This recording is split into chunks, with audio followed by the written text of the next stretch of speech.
So we've been talking about homecoming coming up for the Cajuns and, taking on the UL Monroe Warhawks. And as always, Brooks, we want to remind people not to drink and drive. Make sure they're staying safe out on the roadways, especially if inclement weather happens on Saturday. Yeah, we have that weather coming in, UL homecoming, Halloween. We want to make sure that people are safe out there on the highways. Plan now. If you're going to drink, make sure you have a designated driver. We ask that you please do not text and drive. No speeding, wear your seatbelt, all the things that we preach every day that people seem not to be getting.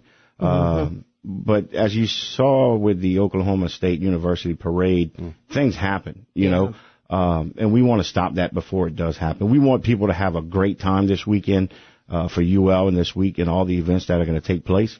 But we also want you to be around next year also to take, to have fun there too. But we also have little kids that are going to be out trick-or-treating. Parents need to take responsibility. Sure. Put some type of reflective tape, have flashlights, make your kids, chem lights, whatever you can do to make your kid seen, to the public. But also the public needs to know that kids are going to be out there, and sometimes they do jet out without, their parents can't see them. So slow down. If you know that you're in an area that there's going to be trick-or-treaters, just slow it down. It's better you get there safe, and then, instead of getting in a crash where a child gets injured, and then you never arrive there because you're having to deal with the police. Yeah, and Bernie kind of touched on it. It's kind of unfortunate that, daylight savings times where it starts getting darker happens to coincide with Halloween. It gets darker, and you just have to be extra vigilant to make sure you're looking out for the kids. Well, you do. And it's falling on a weekend this year, and people are going to be out later. And like I said, with UL, Friday night's going to be, local football games, and there's going to be a lot of things going on at one time. So, parents and drivers just need to make sure that their kids are safe. That's our number one priority. I've always preached that. Our children are our most precious thing. We need to make sure that they're safe at all times. Now, you talked about texting, and make sure you don't text while you drive. And I wanted to get you to comment on to make sure that the proper people know and they're aware of what you can do with your phone. Because sometimes people, you can look for contacts in your phone, but you're not necessarily texting and driving. Just for any, because I'm sure you guys get calls from people that are concerned of, hey, I saw somebody who's texting and driving. They weren't actually texting and driving. They were looking for a contact, or they were doing maybe something else that was perfectly legal. Just kind of explain what's allowed and what's not. You're allowed to look for your contacts, to type that in, or you're not allowed to look at any web-based things like Facebook or the internet, anything to that nature. It's easy, like I tell the public, for someone to be texting and driving, and you and Bernie drive up alongside of them in your personal vehicle, and they're not going to give a double take to you. They're going to keep texting. But as soon as a marked law enforcement unit pulls alongside or they see one, they're going to stop texting. Right. So to us, it might look like they were typing in a contact. We have to be able to prove beyond a reasonable doubt that these people were texting and driving. Just like speeding or just like not wearing a seatbelt, we have to know for sure what they were doing before we pull them over and write them a citation. Sometimes the state police does details where we'll send an unmarked unit, whatever it might be, out there looking for them with marked units in the ready to pull these people over. And when we do write them a citation. However, people need to understand that we cover 8 parishes, and sometimes a trooper covers 2 parishes. With all the crashes that we have to work, DWIs that we have to arrest, and other criminal activities that we have to do, we can't just look for texting and driving. We do when we can, along with speeding and every other traffic highway regulation that we enforce. But we get calls all day long about people texting and driving. If we have somebody in the area, understand that we will send them, especially if it's causing a dangerous situation. But as soon as they see us, they're going to put the phone down. For those that don't, which is very seldom, they will get cited. What about if you're looking for directions to go someplace? Is that allowed? Well, what you have to do is before you leave, type that into your phone. Right.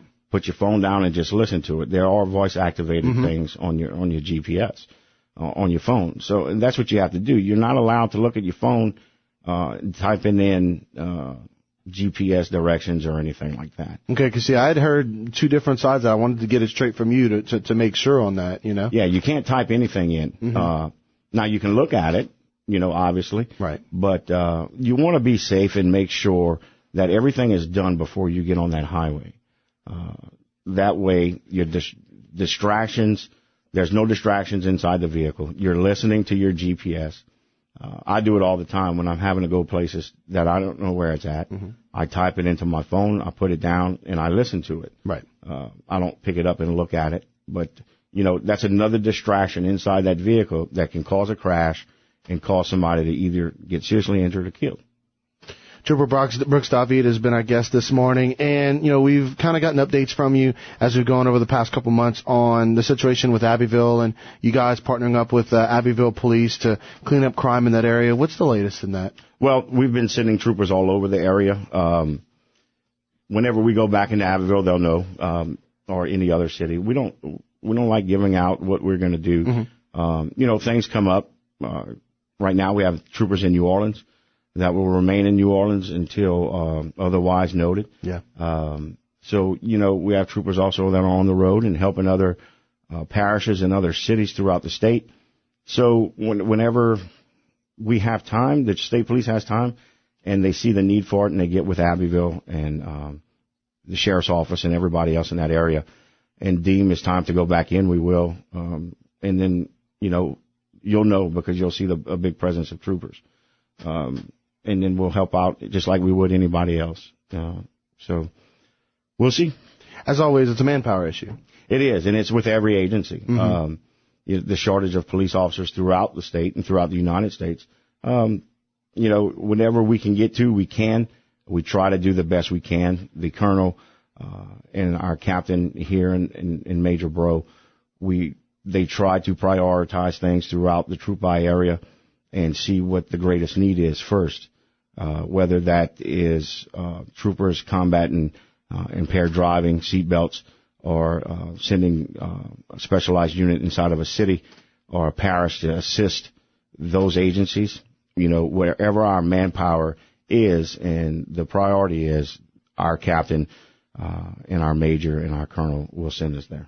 You know, just talking about manpower, and, you know, you guys are always looking, you guys are looking to get more troopers, but always looking, you guys train to make the best of the best. What do you love so much about being a Louisiana State Trooper? And for those that, you know, may be considering a career in law enforcement, especially becoming a State Trooper, what is it about being a State Trooper that you love and that you cherish? Well, I think, first of all, just being a police officer is a special calling. Whether you're a police officer, a deputy, or a trooper. I was a police officer at one time, and I loved that job. However, instances happened where I came into contact with a state police officer in another state, and I loved the professionalism of that agency. So I always told myself that I wanted to be a trooper, and I was good friends with a trooper's family, Earl Turners Jr. He passed away not long ago. And he always epitomized what a trooper was. So when I was able to do so, I became a trooper. But I just loved the way that they presented themselves, the professionalism that they had, the training that they give us is second to none. We always training.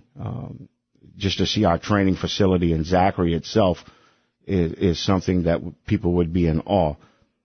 But we always have recertifications every year for 40 hours. That's where I was at one week I couldn't make it. Mm-hmm. So they always make sure that we have the best training. They try to get us the best equipment that they can, and the best cadets that we can get. And the training to become a trooper is not given to you. It's very hard. Mm-hmm. We have an academy going on right now. If I'm not mistaken, they started with 83, and now they're down to 58 or 59. So the title of trooper and the badge is not given. It's something that you have to earn and that you have to want. And it's not for everybody. Mm-hmm. Some people love doing the sheriff's department stuff. Some people love doing the city police stuff. And that's great because we need every agency like that.